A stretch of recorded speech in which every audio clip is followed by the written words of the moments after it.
that you've learned in your travels that we here in Anchorage, there's 3,000 Muslims now in Anchorage. They're building a new mosque. It's a growing community. We're having our first mosque built in Magadan, Okay. so it's pretty similar in that respect. You know, I think first of all it's facing fears. I think I had to face my own fears. I remember I was in Algiers, and I was flying from Algiers to Tamarasset. That's 2,000 kilometers. I'd heard rumors about problems in that area. I didn't know who was going to meet me. I had supposedly a guide that spoke some English. I was flying down, as my ambassador said, to the hotbed of hijacking and kidnapping. And so I kind of had to say, well, what is this? So I called Saladin, who was the tour director that I had been in contact with, and I called him about 7 times to make sure he was going to be at the airport when I showed up. So I think maybe asking what are the fears, where do our fears come from? And most of it's from ignorance, most of it from a lack of historical knowledge, and most of it probably we become fearful when we don't know something. Now, so a part of the trip was my knowledge base. I had to learn more about Islam. I had to learn more about its founder, Muhammad. I had to learn more about being a Christian in an environment that's more restrictive than I would find in the United States. I had to learn how to be different there in my Christianity. Like it or not, I had to respect the culture. And so I think that's part of the transferable is facing fears, learning how to educate ourselves, and to move in a different way.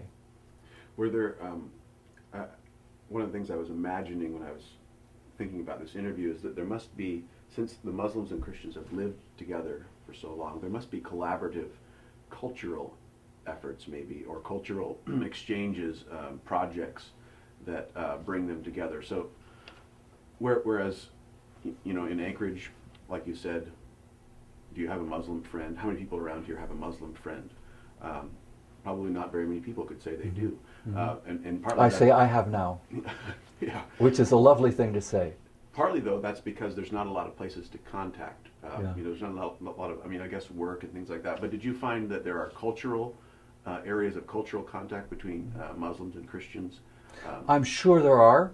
In the Davidson house where I was, there had a number of projects, women's groups. They had projects of gathering. I didn't do that much research when I was there to see it, but I know the Catholic Church is active in this area. Overtly on the street, you probably wouldn't find it. It would be much like probably my working with the Orthodox in Russia. It would have to be on a one-to-one and individual and quiet. I suspect that would be the same. I'm sure it is because the church has been there for many, many years. There's this beautiful cathedral, Notre Dame d'Afrique. Afrique. It's huge on the shores of the ocean there. It's obvious that Christians are present. Yeah. Now, if you could think of one or two lessons or insights that you've gained that you think people in Christians in America, specifically maybe Catholics in America, could benefit from in terms of that relationship between Christians and Muslims, what would you say you've learned? What have you brought back? You mentioned fear, overcoming fear is a big one, or misunderstanding. Outside of learning about Muhammad, learning about the foundations of Islam, and sort of educating yourself, is there anything else that's vital to having a meaningful dialogue with Muslims? We've tried it here, and you know, to various degrees. We had an Engaging Islam series, and some of the Muslims came to these talks. But by and large, I mean, I don't want to critique it too much, but by and large, I don't think that it really, that a lot of the Muslims came and engaged on ideas. Who is Jesus? All these types. Yeah. I think you're asking for an awful lot if you're talking about dialogue, and I think that's a huge term. It's like dialoguing with the Orthodox. You know, it's really painful. It has many. I'm sorry, I use that as an image because I live in that environment, and there wouldn't. But on the very high levels, a dialogue with the Orthodox and Catholics, and it's happening. Well, it's the same with Muslims. There's a high dialogue going on. So 2008 was a huge, in Rome, a dialogue between some of the imams and some of the theologians. So those levels are happening. On a one-to-one level, because you have fears on both sides, don't you? Mm-hmm. You have fears on the Muslim side. And if you talk to my Chaldean friends, they say there is no dialogue. It cannot be. So you have people with their own bias and prejudice on both sides as well. Mm-hmm. And what is dialogue? You see? What are you asking?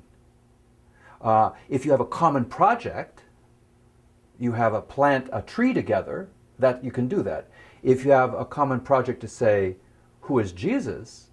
Well, I know what a Muslim believes, and I know what I believe, and you're not going to convince me, and I'm not going to convince you. Is that going to better our relationship? I don't know. So it's what is dialogue? What are you asking? Yeah. Are you trying to convince each other of the truth? What I found is, it was the Lumen Gentium Society out of Detroit. They had these booklets, and it was mostly for the Christians, but also involved this educating people on how the church views the Muslim faith, Islam, and how it's different. So you're not compromising your Christianity, but you're understanding Islam. And so again, I think you're starting to part the veils. Yeah, it seems like... So dialogue, I think, is a very strong word. Yeah, and it seems like what you're suggesting is not necessarily, you can correct me if I'm wrong here, but not necessarily a formal dialogue talking about the tenets of the various religions, but approaching each other first, maybe on a basic human level. Like Exactly. Planting a tree, you can do that. Exactly. But out of that,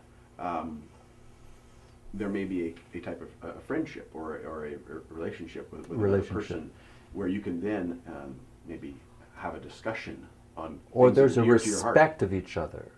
And I think that's what Brother Charles would say. You come in with giving the person respect and dignity.